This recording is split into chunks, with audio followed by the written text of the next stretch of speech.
நான் மெய்யான திராட்சை செடி. யோவான் 15:1. நான் மெய்யான திராட்சை செடி, என் பிதா திராட்சை தோட்டக்காரர், நானே திராட்சை செடி, நீங்கள் கொடிகள் என இயேசு கூறுகிறார்.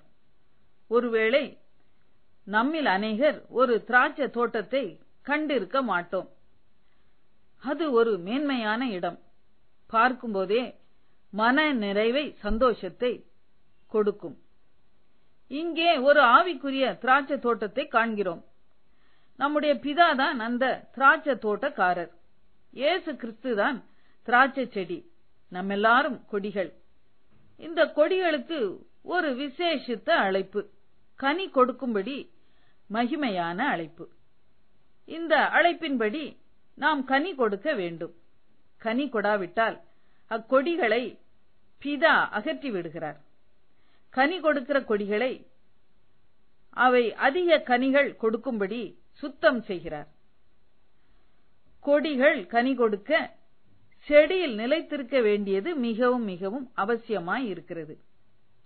கொடிகள் தானாய் கனி கொடுக்கவே முடியாது. நான் இயேசுவிலும் இயேசு என்னிலும் நிலைத்திருந்தால் என்னால் மிகுந்த கனிகளை கொடுக்க முடியும். நான் அவரில் நிலைத்திராவிட்டால் வெளியே எரியுண்டு உலர்ந்த கொடியைப் போல ஆவேன். இயேசுவால் அன்றி என்னால் எதுவுமே செய்ய முடியாது. நான் கனி கொடுக்க இயேசுவில் நிலைத்திருப்பது மட்டுமல்ல, இயேசுவின் வார்த்தைகளும் என்னில் நிலைத்திருக்க வேண்டும். அப்பொழுது நான் கேட்டுக்கொள்வது எனக்கு செய்யப்படும். நான் கேட்டுக்கொள்வது எனக்கு செய்யப்படும் போது நான் மிகுந்த கனிகளை கொடுப்பேன். தேவபிதா மகிமைப்படுவார். இந்த செடிக்கும் கொடிகளுக்கும் உள்ள உறவு என்ன? அன்புதான். அல்லேலுயா. யோவான் 15:10.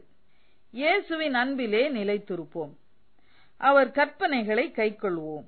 அப்பொழுது இயேசு கிறிஸ்துவின் சந்தோஷம் நம்மில் நிலைத்திருக்கும். நீங்கள் என்னை தெரிந்து கொள்ளவில்லை, நான் உங்களை தெரிந்து கொண்டேன். நீங்கள் என் நாமத்தினாலே பிதாவை கேட்டுக்கொள்வது எதுவோ அதை அவர் உங்களுக்கு கொடுக்கத்தக்கதாக நீங்கள் போய் கனி கொடுக்கும்படிக்கும் உங்கள் கனி நிலைத்திருக்கும்படிக்கும் நான் உங்களை ஏற்படுத்தினேன். யோவான் 15:16. ஜெபம்.